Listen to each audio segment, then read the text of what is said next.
Selamat datang di Kriwilek, ngobrolin kesehatan bareng aku, Bidan Oni. Hari ini kita akan ngobrolin gimana ya kira-kira caranya mempercepat pembukaan.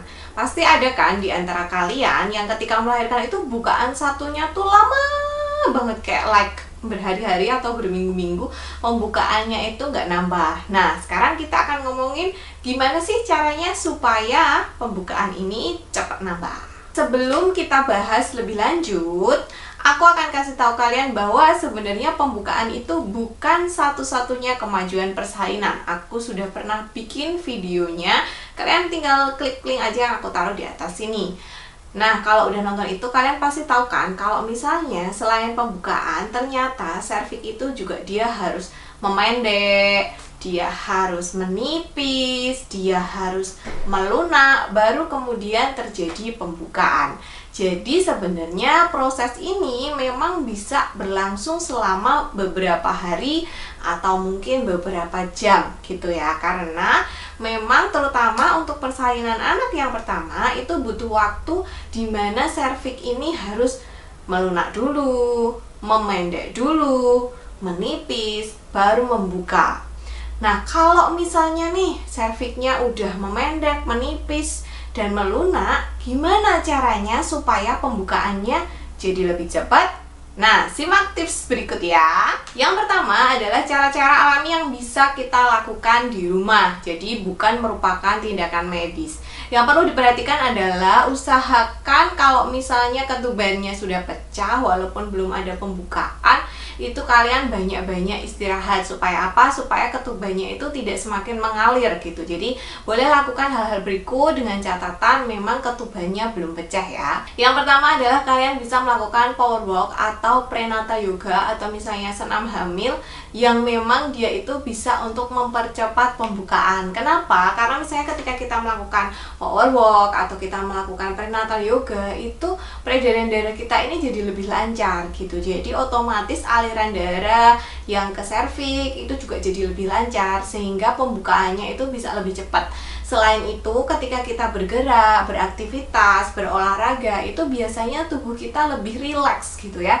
Karena kita pasti bisa jadi belajar nafas juga, meditatif, pikiran kita fokusnya ke olahraga, bukan kayak stres mikir, aduh ini pembukaannya kok belum nambah, kok lama banget gitu, tapi pikiran kita teralihkan. Nah, tubuh yang rileks, peredaran darah yang lancar, ini akan membuat pembukaan semakin bertambah cepat. Terutama kalau misalnya kita rileks, itu kan hormon oksitosin di dalam tubuh kita ini jadi terilis banyak. Nah, inilah yang membuat akhirnya pembukaan itu jadi lebih cepat. Nah, yang kedua, kalian bisa goyang jimbol gitu. Jadi tahu kan jimbol, bola gede gitu yang biasanya ada di gym gitu, makanya disebutnya jimbol. Tapi sebenarnya dia kayak stabilize ball juga sih gitu. Jadi untuk keseimbangan bisa.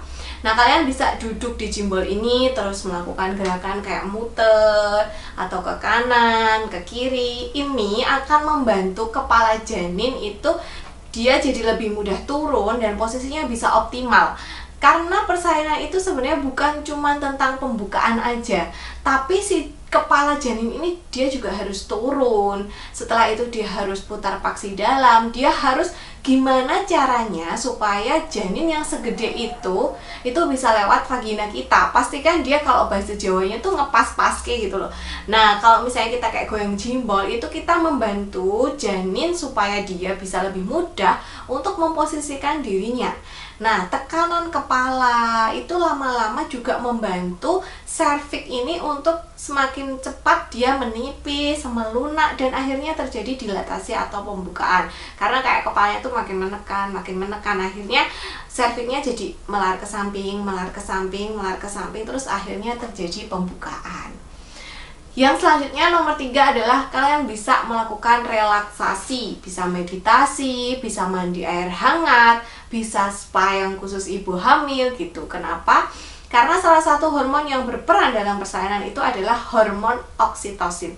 Hormon ini akan dirilis oleh tubuh ketika tubuh merasa nyaman, rileks, bahagia, dan penuh cinta. Karena itu, kalau misalnya kalian yang was-was, stres gitu, pusing mikirin kok nggak lahir-lahir, atau mungkin ditanya kanan kiri, itu rilis hormon oksitosinnya akan semakin terhambat, dan semakin terhambat hormon oksitosinnya maka kemajuan persalinannya pun tidak akan secepat mereka-mereka yang hormon oksitosinnya bisa terilis dengan baik di dalam tubuh gitu. Jadi memang sebaiknya yang relax aja, dibawa happy aja. Yang keempat, kalian bisa melakukan hubungan intim dengan pasangan gitu. Jadi hubungan seks ini itu bisa merangsang terjadinya kontraksi. Karena apa? Karena ada kita mengalami orgasme. Terus selain itu sperma itu dia mengandung yang namanya prostaglandin, dimana prostaglandin ini itu bisa membantu supaya melunakkan serviks sehingga akhirnya nanti dia cepat menambah pembukaan.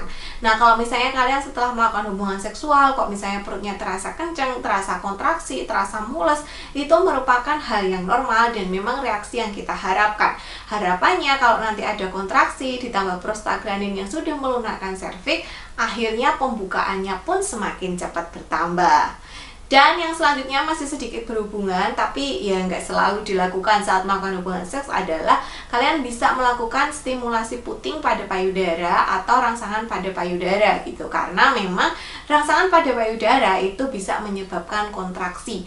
Harapannya kalau misalnya kalian merangsang payudara, merangsang bagian puting, itu nanti bisa menyebabkan kontraksi yang akhirnya kontraksinya menjadi adekuat dan pembukaannya bertambah cepat. Makanya ibu-ibu hamil yang misalnya masih di kehamilan trimester 2 atau trimester 3 awal, itu memang disarankan kalau membersihkan payudara itu lembut aja, nggak usah lebay. Karena salah satu sebabnya adalah rangsangan payudara ini bisa bikin kontraksi. Jadi takutnya nanti kalau ngebersihinnya terlalu heboh, selain jadi kontraksi juga karena kulitnya sensitif malah bisa jadi lecet. Dan yang terakhir bisa dilakukan akupuntur atau akupressure di titik-titik tertentu, walaupun memang secara penelitian belum banyak gitu ya, kayak yang hubungan antara akupuntur dan akupressure dengan tingkat kecepatan pembukaan pada ibu yang baru pertama kali hamil gitu. Tapi itu belum banyak penelitiannya gitu. Tapi memang mungkin selain karena melancarkan peredaran darah di titik-titik tertentu, juga kan biasanya ibunya jadi rileks toh. Akhirnya hormon oksitosinnya jadi banyak. Nah, itu yang secara alami. Terus emang ada nih yang secara nggak alami? Ada. Biasanya ini dilakukan dokter karena beberapa indikasi. Misalnya kalau ketubannya sudah pecah duluan tapi belum ada pembukaan, janinnya mengalami vital distress, ketubannya sudah mulai berkurang, ada masalah di ibunya, misalnya ibunya mengalami preeklamsi, terus persalinannya sudah lebih bulan, sudah di atas 42 minggu tapi belum ada tanda-tanda persalinan, belum ada kenceng-kenceng. Nah, biasanya dokter akan melakukan induksi atau tindakan yang menyebabkan terjadi pembukaan. Beberapa hal yang biasa dilakukan oleh dokter adalah yang pertama, kasih obat. Ya, mungkin udah pada tahu yang namanya lahirannya dipacu, diinduksi karena belum ada pembukaan, belum ada kontraksi, padahal udah telat bulan. Nah, ini adalah salah satu cara atau usaha yang dilakukan oleh dokter supaya terjadi pembukaan. Biasanya dikasih obat, ada yang dimasukin di vagina, ada yang lewat infus, ada yang diminum. Itu tujuannya sama, supaya terjadi kemajuan persalinan. Kemudian bisa juga kalau misalnya pada kasus-kasus IUFD atau kematian di dalam kandungan, dimana kan jelas-jelas belum ada tanda-tanda persalinan, tapi janinnya harus dikeluarkan supaya dia tidak meracuni ibunya. Nah, ini biasanya bisa dipasang alat namanya laminaria. Jadi nanti itu kayak dimasukin kayu, tapi kayunya ini bisa membesar bu-ibu lama-lama. Nah, itu harapannya nanti setelah itu terus serviksnya ikut membuka. Atau bisa dipasangi alat semacam balon kateter gitu, yang juga kayak memaksa serviksnya untuk terbuka. Nah, yang selanjutnya kalau misalnya nih udah mulai ada pembukaan 3, pembukaan 4, tapi terus persalinannya tuh stuck di situ, nggak maju-maju, sementara kondisi ibunya baik, janinnya baik gitu ya. Kadang-kadang nih dokter akan melakukan pemecahan ketuban gitu, supaya kalau misalnya ketubannya udah pecah, itu harapannya kontraksinya jadi kuat, terus pembukaan serviksnya semakin cepat dan akhirnya bayinya pun segera lahir kayak gitu. Tapi memang yang menggunakan obat, alat, atau misalnya pemecahan ketuban ini biasanya dilakukan oleh dokter atau bidan kalau kalian sudah ada di klinik kayak gitu. Nah, itu tadi cara-cara untuk mempercepat pembukaan. Semoga nggak perlu melakukan itu, pembukaannya nanti sudah cepat, lancar persalinannya, sehat ibu dan janinnya. Sampai jumpa di video selanjutnya. Terima kasih sudah menyimak.